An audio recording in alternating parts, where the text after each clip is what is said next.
Welcome back to the Two Norries podcast. I'm your co-host, Timmy Long, and today James is going to jump in after me.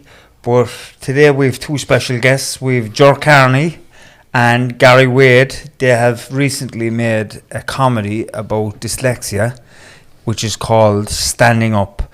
It's out on New Year's Day, and we're just going to introduce Ger first, and then we move on to Gary. So how are we getting on, Ger? I'm good, really good. Delighted to be here, thanks a million. Yeah, so do you want to tell us a little bit about your own background, maybe in acting? Yeah, absolutely. 13 years old, I go along to the Country Club Hotel, no, the Montalati Hotel, and I'm going along with a couple of friends, I don't know why, and it's an audition, and so I go into the audition with them, spend a whole day there, we leave, I'm told to come back the next day. The next day I find out that it's actually a feature film that's going to be made. So now I'm getting nervous, and then the next day I have to come back again and meet the director, and I have to come back with my parents. And it turns out it was Warner Brothers, produced by David Putnam.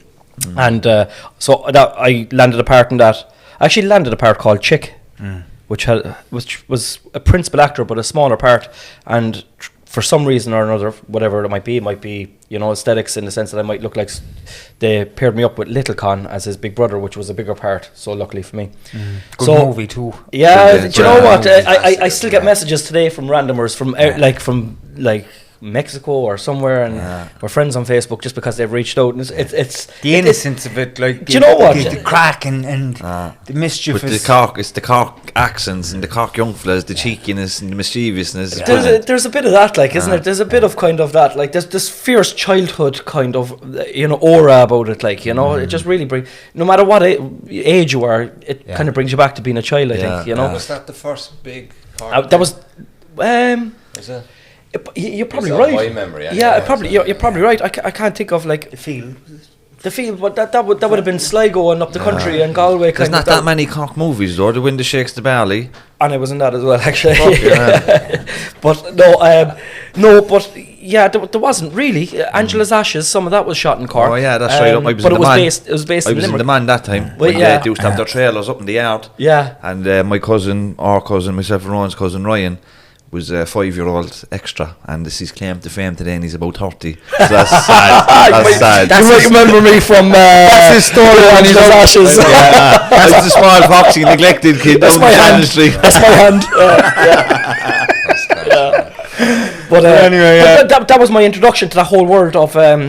We went down to West Cork for 3 months and stayed in Union Hall, Maria's schoolhouse at the time, and there was about maybe.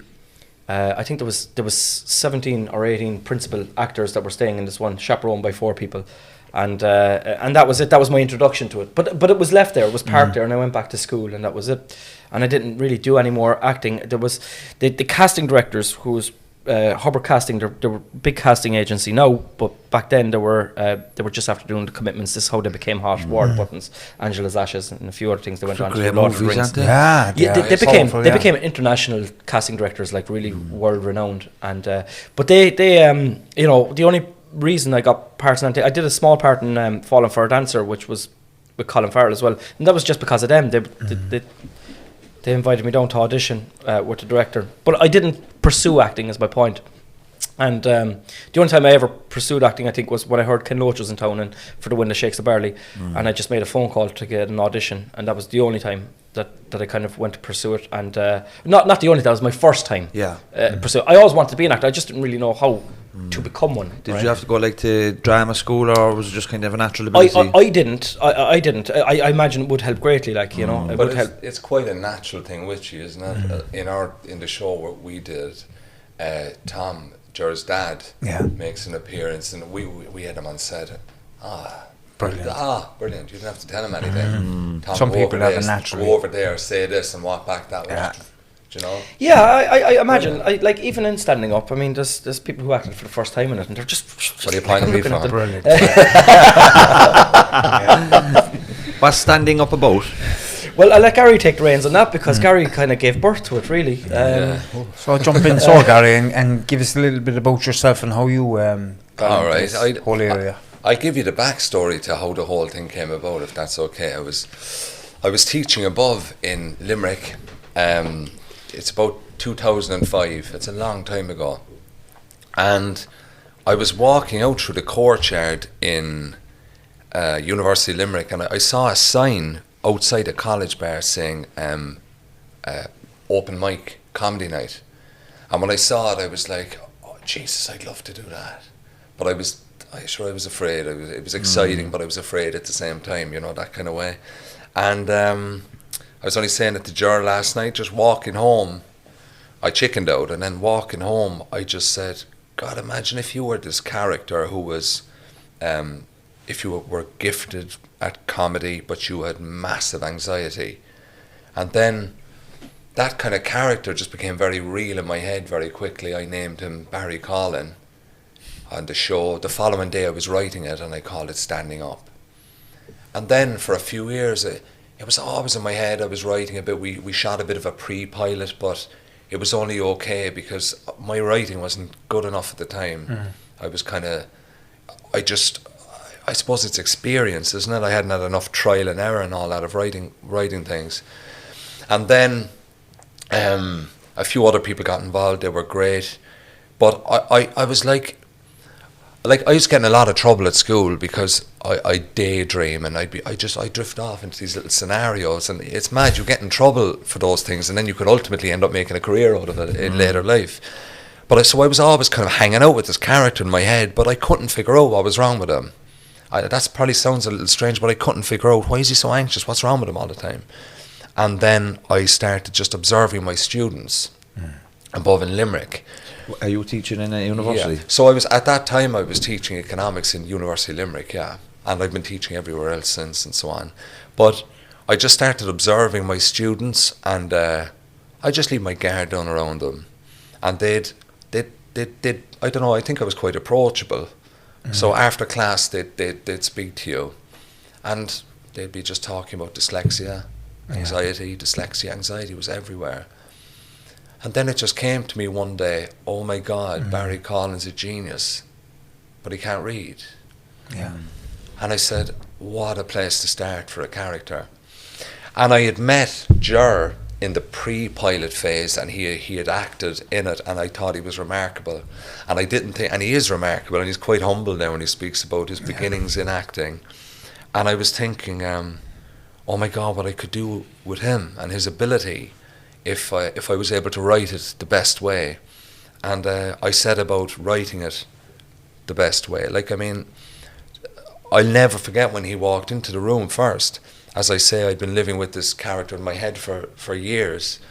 And I was at home one night in my kitchen. I was just on the phone to someone, and a tape came through, because we had publicised that we were looking for people, and a tape came through of Ger acting in a short piece he'd filmed himself. I couldn't believe it. I couldn't believe it. I was like, that is exactly who I was looking for. And hundreds of people auditioned at the time, and I only had one name auditioning for the main part, and I swear to God, I was just praying, be half as good as I think you are. And when he came in, he was much better, and it kind of went from there. So from there, there was just unbelievable ups and downs. There's a piece I'm writing for a thing in coming out online in the next while. I'll share it with you at some point. But the ups and downs of it were unbelievable. Kind of went from there into, I signed a development deal. I signed a TV development deal with a kind of international broadcaster, and it was amazing. And I gave up teaching, and it was all exciting. And you know, you're saying, "Oh God, I'm a producer now and everything." Like I'll have to get rid of the cash guy. I'll have to upgrade. But you're kind of thinking all that, and then one Friday, I just got a phone call. The station had got into financial difficulty, and I just got told, "God, it's over. It's over." And then I opened. I said, "Oh Jesus," and that was just getting really interesting, because I really liked the scripts, you know, and we can all be quite harsh on ourselves, but I remember reading the scripts going, there's something in this, and a lot of feedback was, God, there's something there, and so on.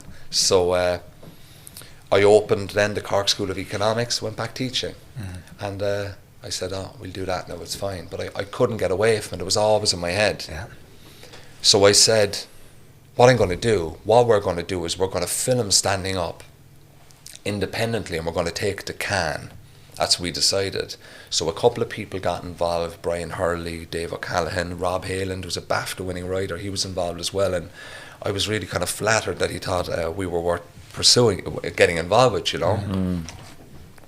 So we filmed it, and we went off to Cannes to MIPCOM, the television market, and we met them all over there, and it was an amazing time, and it was crazy and it was hectic and all that, but it's really difficult. Did you feel like you belonged around all these people with what you were creating yourself, with standing up? My God, what an interesting question. Yeah, about imposter Yeah. syndrome. That's such an interesting question. Jesus, yeah. You're good at this, aren't you? But I suffered with a lot myself. You know, I Yeah. did suffer with a lot, imposter syndrome. And for anyone that doesn't know, well, there's James, you can explain it best. Yeah, do you know what I can what's standing out for me right now is we've got live shows coming up in January and February in theatres, in the same theatres where Tommy Tiernan has shows, Pat Short has shows, and us, and it's like, who the fuck do we think we are? That's what I'd be thinking. We're not going to sell any tickets. Nobody wants to come to see us. That's imposter syndrome. Yeah. You know? Isn't it a very kind of I would say a Cork thing, but a very Irish kind of attitude Yes. to have as well, isn't it? Isn't it something that's in our DNA a little Yeah. bit? Like, you know, because you say that, I think all of us here can relate to something like Yeah. that. Like, you know, it's a very Irish thing. Rather than Like- saying like, I've worked really hard, I create something that people love and Yeah. I'm here on merit. Yeah, yeah, yeah, absolutely. It's like Absolutely. the default is like, what are you doing here? Yeah, And I yeah. can imagine like if I was in Cannes and I'm looking at Leonardo DiCaprio and I'm looking at, Yeah, yeah. I don't know, Steven Spielberg, Yeah. and we're independent producers from small city in Western Europe, I can imagine how that could bring up imposter syndrome in somebody. Yeah. yeah, it's a great question. There was definitely an element of that. Yeah, there was definitely an element of that. I never spoke of that before. I suppose you do have that going over there, but you also have, I suppose, you're streetwise enough to know I'm going to put on my best face here for the crowd, and I'm going to walk in. It's very interesting. Like, it reminds me of a couple of things now that you asked me. That every meeting, my goal was I'll make them laugh in the first 90 seconds, because I knew the crack with the elevator pitch. Yeah. That you go in and you go, right, this is our show. Look, I feel really passionate about it and all that, and that's all great. But I was thinking, what if we came in and just that was our goal, just make them laugh? Do you know what I mean? Like anything, and it's stupid stuff. Like, I mean, all the windows were out across Cannes, so the sun is pouring in the window, and you walk in, just horrible outside, isn't it? Or just, you know, anything, just like, like anything to stand out. Like, that wouldn't be your best material, but you know, you're kind of trying to make them laugh. You're going from that perspective, but after a while, then you're dealing with all these people, and it's the strangest thing trying to, and I'll never do it again. I'll never go over again saying, please look at this, it's really good and I've done it, would you be interested in having a look at it? I'll never do it again. I'll work with people forever. Myself and Ger have worked together for a long time now, and it's just been amazing. But I'll never beg someone to work with me again. I'll never do it. But anyway, we met them over there. The trailer opened a lot of doors. The trailer, which is, it's now up on YouTube on our Old Team Productions YouTube page. It opened a lot of doors, it did, because it was kind of interesting, because none of them could meet us, and then we said, okay, look, have a look at that and get back if you're interested, and then they'd clear a slot for you. All right, this is actually worth talking about, because you can see in the trailer that Ger's character is fascinating, and that it is, dare I say it is quite funny, I think. Yeah. So we met them, and we got offered 25% of the funding, right? And we knew we had another 26% back in Ireland. But I came home and I was just burnt out. I was burnt out from it. And I still remember the moment that I realised that, God, this isn't going to work for me at all. I was in a post-production house in Dunleary, and in Promenade post-production with the people there who were helping, and I remember looking out the window and thinking, this is not what I want. I'm just burnt out completely. Do you know, from just listening to your story, there's a story in the story about the film, you know that? Yeah. You know, straight up. Yeah. It's very interesting. Like, I would be definitely looking at once standing up as a success, I'd be looking at maybe doing something about how yourself and Ger connected, there's a story to that, and it's very, very interesting. Yeah, Trust me. it is. Thanks. But at that point, it was really weird because I had a little bit of a storm in my head at the time. I come back from Cannes, everything was great. All these people were kind of saying it was great and this and that. But I knew I didn't feel that the TV crowd was really for me outside. Like, I met people out there who were falling over us, and I was thinking, oh my God, we're going to make history. And then they literally would disappear off the face of the earth. I'm serious, I've never experienced it before, just apt to be absolutely and utterly ghosted 3 or 4 times a day. To be ghosted once is tough, and anyone listening who's been ghosted will... But ghosted with somebody that sounds so promising as well. You know, that's ghosted by somebody that sounded so Explain promising. ghosted, just to some people that might not understand. Well, sorry, yeah, I should have said that. What I meant by ghosted was someone who displays so much promise to you and so much interest in you and thinks you're great and all that, and then literally vanishes off the face of the earth and never emails you back, never rings you back, ever. And I mean nothing. I mean, not even a, sorry Gary, we watched the show and it's actually brutal. And I suppose if you're suffering already with imposter syndrome and something like this is happening, it's justifying the way you're feeling. Yeah. Well, and it's just... You could shrink down very quickly, like. Yes. But you've been promised something now, and you've your chest out, and all of a sudden it's... Is that industry, is it all like false and kissing ass and in front of your face and then kind of... There's definitely a little bit of that, like, but I'd be the first to say, like, there's amazing people in the industry. Yeah. But by the time you meet them, like, you're shook. You're just, oh my God, I'm worn out from this. But it's really, I think it's an unhealthy process anyway. To walk in front of someone and say, this is what we've done, like, do you like it? I think it's very important, I think, from a mental health perspective. You can't be seeking validation from the outside world. My mother would have always said to me growing up, you have to be self-sufficient. Get yourself right. So whatever that is, train, eat well, go to counselling, do whatever you need in your life to get right. And don't be going around saying, like, sitting in front of Simon Cowell going, oh Simon, what do you think? Do you know what I mean? But you know, when because you're often dealing with someone who's painful anyway. But you know, when you're making a movie and you've limited resources, it's just something that you just have to do. As in to put it in front of them. Yeah. Well, like if you need funding for it. Yeah. At that time, I suppose we did, because that's what I wanted, and that was the train that I put myself onto. You know, you think, this is what I want to do, I want to make this, la la la. Yeah. But honestly, when I was sitting in Dunleary in that room, I was thinking, what did I want to do this for? What am I here for?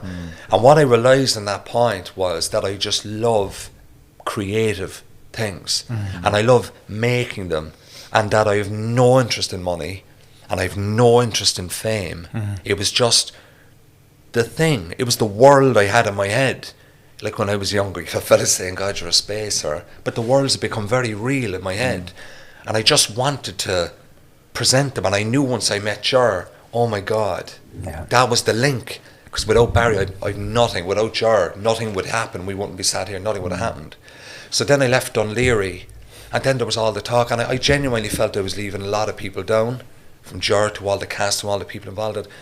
I just couldn't. Oh God, I know I could have went off and got it all together and made it. I think that. I could be wrong. It's way harder to do than it is to sit here and say it. But I left it slide, and I said, no, we leave it, we'll move away, and we won't do it, we'll never put anything out. And in my head it was that way for quite a while. And then we chatted. Every time I chatted to Ger, I was thinking, God, it'd be great to do something alright. But I went away and I did it. And business, then you get caught up. Like, you know, what did John Lennon say? Life is what happens when you're busy making other plans. Exactly, yeah. And you're off. I was off teaching. The Cork School of Economics was flying. Jesus, about 800 students just buzzing. It was like, yeah, but the standing up to was in the back of my head. But I was always saying, that voice will leave. That annoying thought will leave. It won't annoy me anymore after a while. And I leave it off. Look, I learned a lot from it. Leave it. But then when COVID happened, I had nowhere to escape from the thought of it. I was like, oh, you never did that. You said you'd do it. You never followed through on it, and you never got it out to the world, despite all the efforts of all the cast, all the crew, all the work you put in yourself and the potential it had. And then what I said I'd do, because I know myself well at this point in my life, what I said I'd do was I'd get the hard drive with all the files on it, with all the shooting files and the audio files, and I put it by my bed. Do you remember I was telling you that? Yeah. I put it by my bed, and I remember it had a bit of red tape in it, and it just keep catching your eye, and I put it there because I knew it would annoy me. Every night going to bed, I'd nearly say out loud, "Oh, leave me alone, Bible." I knew it would annoy me, and I knew it would annoy me enough. I knew it, that eventually I'd have to do something with it. And then over Christmas last year, I was saying, I have to do that next year, I have to do that next year. And on January 4th, I started back at it. Got the kind of money and time, I definitely had time now, to work at the edit. And then it was amazing, like, you know, so many amazing people in Cork, like, there is, like bands like Ruby Horse, you know, bands like Atlas Zero, Left Bank, Decky Lucy, Cry Haradan from up the country, just gave me all their music, all of it, all their albums, everything. Just, this is all our music, love what you're doing, just fill your boots. I was like, oh my God, like Sasha Roos, the dyslexia consultant in Cork, had all been involved. Rob Hayland, as I say, who was a BAFTA winner and getting involved with me, who was a nobody. I was saying, oh my God, we could get this finished. So then I started looking at it and just saying, kind of driving it on. I was like starting at a mountain. I said, I'm not doing it. Again, it was like, oh God, I'm not doing it. Where do I even go from here with all these files, all the things to do on the computer? And I just be nearly screaming at myself, get it done, get there one step at a time. And what I've learned now is that when I'm going to bed at night, I always think about, oh my God, look what you achieved today. I always think about, you got this done, even if it was being at the gym, you lifted this, you lifted that, you lifted this, well done. And I never think of all the things I have to do. And I never think of them now until I'm at the computer. Or if I'm in the gym, I never think of them until I'm right there. Because I'll psych myself out of it, as we all do. So at that point, then the cast were meeting, and Ger's been amazing support, and other actors like John Carroll and all the lads involved in it, brilliant people. And we said, we release it New Year's Day. Let's just cut the show, the pilot, get it nailed the way we had set out to.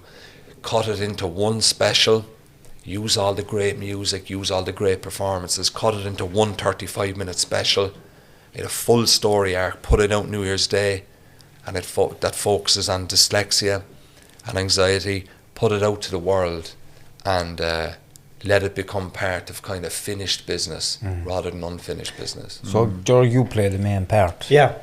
So Barry calling. Barry. So tell us a little bit about Barry. Well, every time I get a call from Gary, it's all right, Bar. that's all right, Bar. I say, all right, Des. That's the story.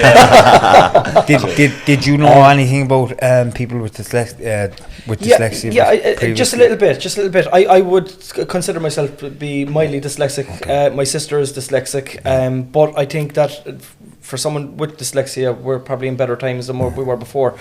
My sister is a psychiatric nurse, and she's a very high achiever, always has been. She doesn't do anything by halves, and she is completely dyslexic. Like she had the 8 through her leaving cert and what have you, but she's accomplished so much on an academic level while being dyslexic. So now we're in a position where we know, like, no, look, dyslexia has nothing to do with kind of your mental IQ, ability or anything like that. So in some ways, yes.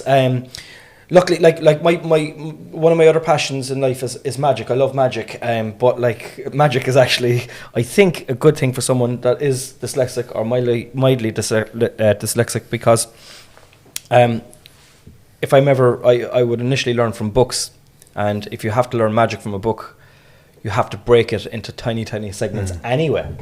So you're forced to read slow, and you're forced to kind of reevaluate, because there might be something to explain. Out to hold a deck of cards in your hand, it might take 3 pages to explain the finger positions and everything else. So you're forced to kind of break it down, go back over it, make sure everything is right. And that's eventually how I actually read. I just read things very, very slow. So if you put something out in front of me right now, maybe panic might kick in or whatever, and I might start tripping up on myself. But in my own time, I'm absolutely fine with it. You know, it's so.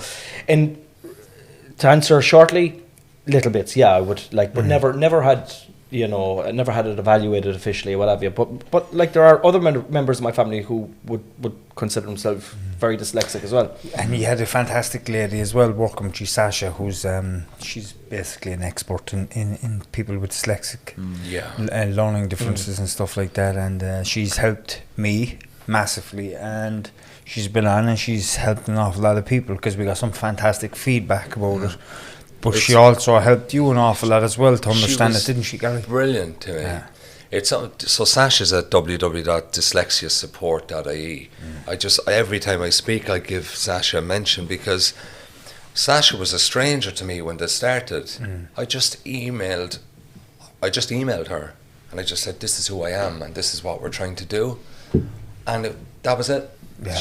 I'd say 2 days later we were sat in Costa having a coffee. Yeah.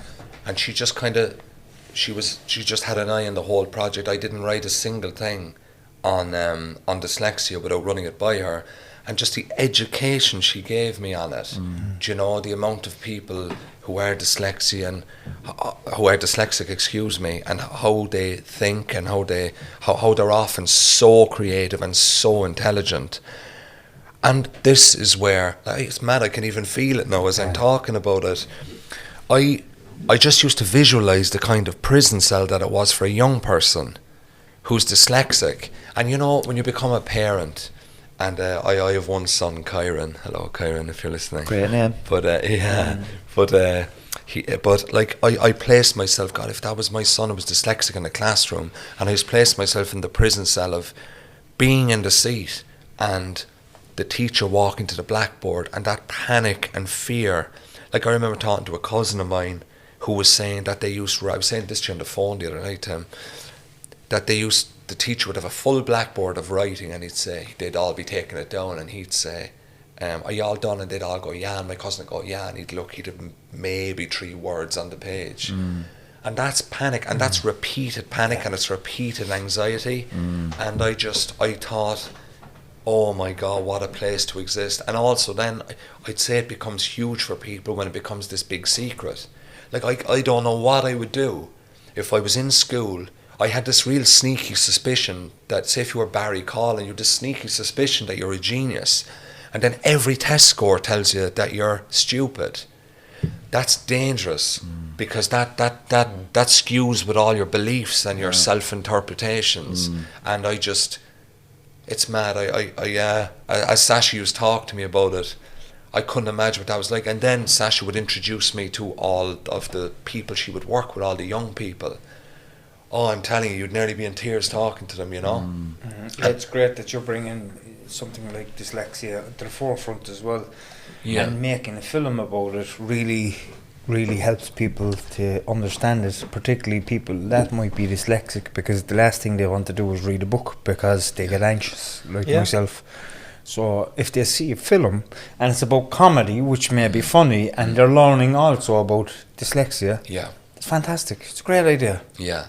You know, it's absolutely great. One of the key messages as well in it, and thanks for that, is that everyone who seeks out help, everything improves when you seek out help. Like I think everyone should do a scan of their lives and think, is there anyone in my life that I could just say to that I'm feeling really anxious? You know, even it mightn't be a family member. It's hard to speak to family because if I said something to my mother, she wouldn't sleep for 6 months, you know. Oh, gee, what's up with him? Oh, he's off again. But here we go. Oh, Jesus. But you could say it to someone, you know, and then you just push them in the right direction. Like, you'd be flattered when someone approaches you and tells you they're under pressure. Because that's where so much of the inspiration for this came from. Like, students would approach after class, and you see students and the sweat pouring off them. You know, big rugby players, I think, I was on the beer last night, and they're having panic attacks. They're not even saying it, and they come up and they say, look, I have chronic anxiety of this. And I wonder what is it about contemporary society, because I remember when I went over to the Life Centre down O'Leary.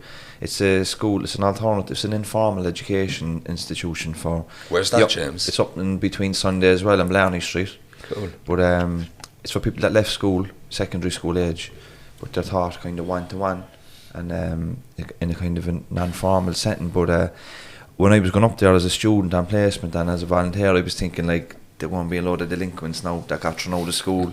Couldn't be further from the truth. Mainly anxiety, like what you they just they can't cope in the big setting, or if they get lost down the back of the class, or if they're in a big school, they just get lost. And they just do really well, kind of one-to-one. Well, isn't that also highlighting at the same time, like we have a problem with the educational system that's in place at the moment. Like, it's really not for everybody. There is different levels of ways of educating, you know. Yeah. And it's not been able to. And it's not even like, I think they're probably better now, but you just segregate that section of the classroom that they're talented in other ways in regards to how their mind thinks, whether dyslexic, not dyslexic, and so on. There's a way around that too. You're 100% right. It's school. There's a way around that, and it's about getting all kids assessed at a young age, particularly kids that teachers spot. Teachers need to be informed and educated around these areas: dyslexia, dyspraxia, all these different, dyscalculia, and they need to be educated for the characteristics of it. So they'll pick a child, and the child needs to be screened. They're bringing screening into the English schools. All kids will be screened in England. Yeah. And I only recently found that out myself. I was asked to do an interview with some radio station, and we were speaking about that, and they were talking about bringing in screening, and I think it's one of the best ideas that they've ever came up with. It'd be interesting, like, if they just brought in as mandatory, every child that goes to school gets screened, like how many people would actually show up as being unbelievable. But James, imagine in every primary school in Ireland, if we taught them economics, mindfulness, and had them all screened, and made everything else a bit of a choice. You change the world.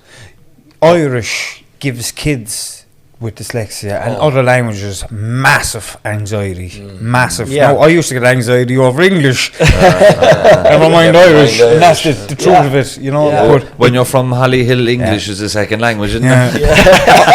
I actually, it's when I came out of my area, it's like my vocabulary then had to change. I had to learn new words. It was different because where we came from, we had our own language, we had our own lingua. Can I ask you a question? Do you know when you're growing up and you're struggling in school and you come out of it and school doesn't go that well for you and you're seen as someone who's a waster or whatever? Is that what often triggers bad life choices then? Well, that's what I'm seen as, so that's how I'm going to act. That's what it felt like at times, because you were saying that you had a couple of tough times. It's definitely something that adds to it. That, as well as a lot of other difficulties growing up, like trauma and stuff like that, would add to it. The school experience would add to it. It's more around the belief systems that I had growing up because of things that were going on within the family environment and stuff like that. They gave me my core beliefs of mainly, but because I wasn't able to focus in school because I was dyslexic and I was undiagnosed until the age of 30 to 36. My God. These, like, I went through my whole life believing that I was thick. I was stupid. I never ever even tried to educate myself before that, and I would have failed exams due to my carpentry and joinery and all these different things, still not knowing that I had a learning difference, but let's go back a small bit, and I'll talk about the screening, where the screening comes in then, right? If the screening's in place, kids can get that adequate help that they need at a young age without going through life with the belief that they're slow or they're stupid, because they're the beliefs that come with it, because you're not getting as much attention because you're being segregated from the rest of the kids in the classroom because you're not able to keep up the same. So if you're spelling a word for me, and I'm not kidding with if you're spelling a word for me, you will have to say A, B, C. You can't say A, B, C, D, E, F, G. That's how it's spelled. I cannot. I'll have to say, and I get anxious then. Yeah, of course you do. I get anxiety because I'm trying to keep up with you, and then what can kick in then is, you're not adequate. You're not. There's something wrong with you. It's a jigsaw puzzle of emotions that are contributing to it. It's like we need to. Listen. if we want to do more for the future of our country and the people that are going to be running the country down the line, we need to do more now for the kids, and that, and screening for these learning differences is critical to that. Well, we have Michal Martin on in a few weeks, so maybe we'll have a chat with Michal. How do you think it has, like I would have thought that there is definitely, it has changed from when I was in school. It has, because you would have just been called tick if you were, or you would have been, But if there's no screening being done in schools, it's too costly. Then there's people then just going through the system, believing that. Yeah. Do you know what I mean? Yeah. Like in college, you'll go through the access, programs, and you'll get, laptops. You'll get to sit your exams in different rooms. You'll get support and all that.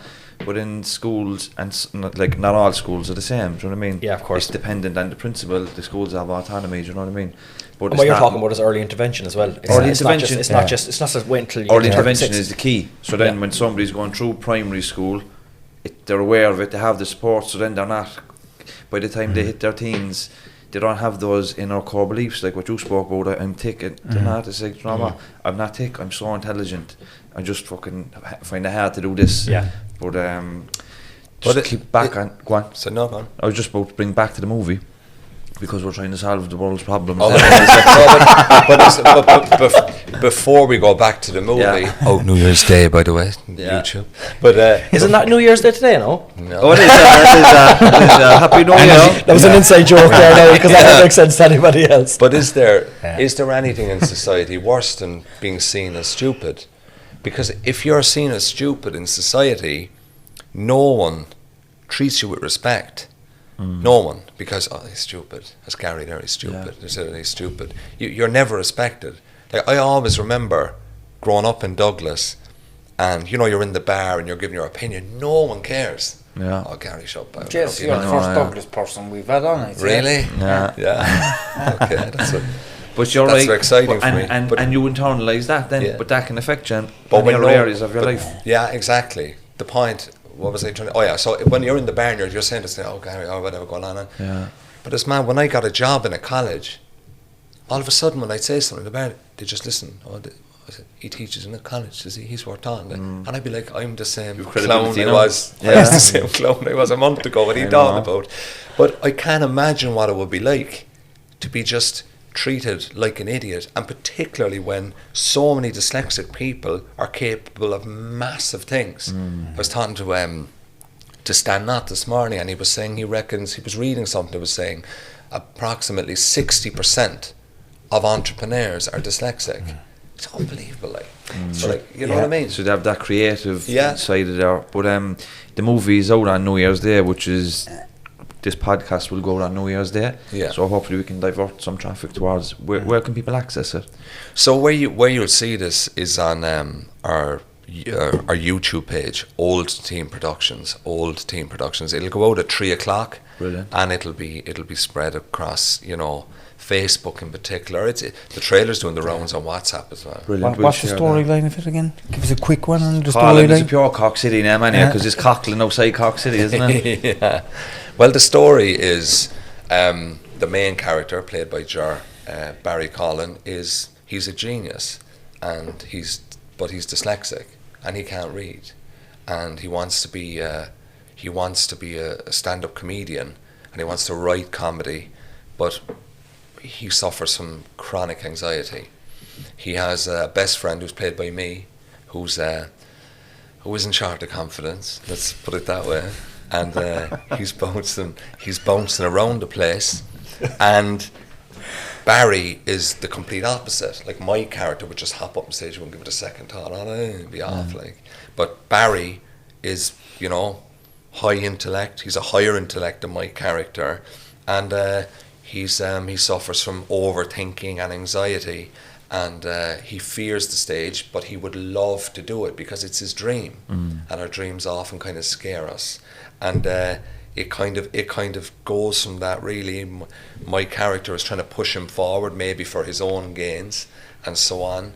And I love the struggle between what you look like publicly, and how you are in your own private spaces.